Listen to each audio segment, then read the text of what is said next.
உங்களுக்கு நீங்க தூங்கின்னு இருக்கும் போது தான் இடத்த புடுங்குவாங்க. இதேதான் ஒரு கொஞ்ச நாள் முன்னாடி என்ன பண்ணாங்க, மூன்றாவது சுரங்கம். ஏற்கனவே 2 சுரங்கம். ஒரு சுரங்கத்திலேயே இவங்க நிறைய பழுப்பு நிலக்கரியை வெட்டி எடுத்து அதை எரிச்சு ஊர் ஃபுல்லா மாசு பண்ணிட்டாங்களா? என்ன கறி, அந்த நச்சு காத்த தானே சுவாசிக்கிறது, நச்சு தண்ணியை தானே குடிக்கிறது, நச்சு நிலமும் நச்சு தன்மையா மாறிடுச்சு, விவசாயமும் பண்ண முடியாது.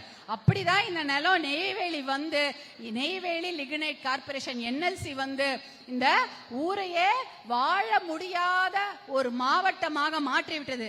அதானே நம்ம குழந்தைங்களுக்கு நுரையீரல் பிரச்சனை, நமக்கு இருதய பிரச்சனை போன்ற எத்தனையோ பிரச்சனைகள், கண் பார்வை கோளாறு, புற்றுநோய், 7 விதமான புற்றுநோய் வருதான் இந்த காற்றை சுவாசிப்பதனால். ஏன்னா NLC விடக்கூடிய அந்த நச்சு காற்றை சுவாசிப்பதால் 7 விதமான புற்றுநோய், கேன்சரை பத்தி எல்லாருக்கும் தெரியும். வந்தா எவ்வளவு பெரிய பிரச்சனை.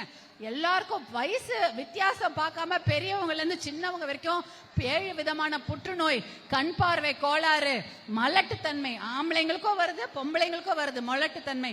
குழந்தைங்க பிறக்கிறதெல்லாம் பெரிய கஷ்டமாயிடுது இப்ப. அப்புறம் நுரையீரல் பாதிப்பு, மூச்சு திணறல், எல்லா நோய்களும் இந்த NLCயால தான் வந்தது.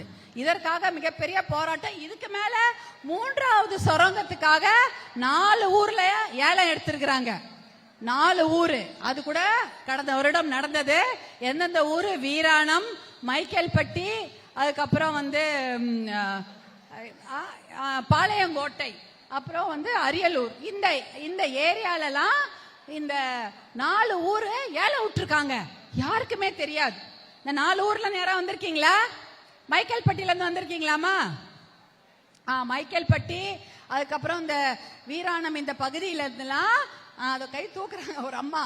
அந்த பகுதியில நைட்டோட நைட்டா உங்க ஊரை ஏல விடத்துக்கு இருந்திருக்கிறாங்க. யாருக்குமே தெரியாது. அப்ப இந்த விஷயம் டெல்லியில நடக்குது. ஏல நோட்டீஸ் போட்டுட்டாங்க இந்த 4 ஊர் மேலையும். எதற்காக?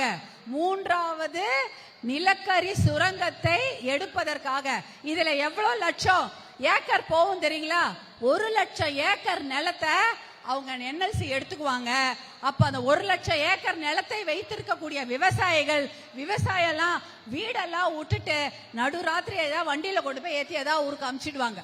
அதாவது 1 லட்சம் ஏக்கர் விவசாய நிலங்களை 3 போகம் விளையும் பூமிய ஏலம் விடுறாங்க. எதுக்காக? நிலக்கரி சுரங்கம், நிலக்கரியை வெட்டி எடுக்கிறதுக்காக. அப்ப இந்த விஷயம் சென்னையிலயும் தெரியல, தமிழ்நாட்டுல யாருக்குமே தெரியல. மருத்துவர் அன்புமணி அவர்களுக்கு மட்டும்தான் தெரியுது. அதற்காக பாராளுமன்றத்துல பேசி அந்த விஷயத்தை வெளியில கொண்டு வரார்.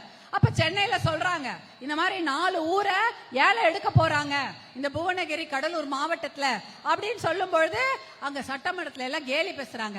இதே மாதிரிதான் சொல்லுவார் அன்புமணி, அதெல்லாம் யாரும் எடுக்க போறது இல்ல, அந்த மாதிரி ஒரு விஷயமே நடக்கலன்னு போய் சொல்றாங்க. அப்புறம் ஆதாரத்தோட ஏல நோட்டீஸ் தெரியும்லமா, பேப்பர்ல வரும்.